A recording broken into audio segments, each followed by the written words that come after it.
So for today's video po ay another reaction video na naman po tayo. Ito po ang title ng ating i-reaction video.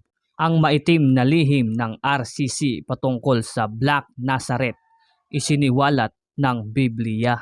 So disclaimer lang po muna tayo mga kapatid bago po tayo mag-start. Ito pong video to ay hindi ko po pinatotohanan at hindi ko rin po pinasisinungalingan.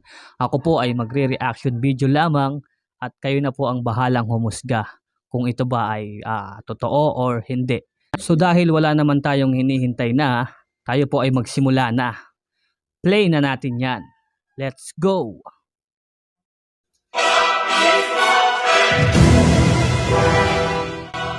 Tuwing Enero ay ginaganap ang translasyon ng itim na Nazareno Daming humahalik. at tinatawag itong Walk of Faith, kung saan napakaraming mga debotong mga Pilipino ang naniniwala na pag nahawakan nila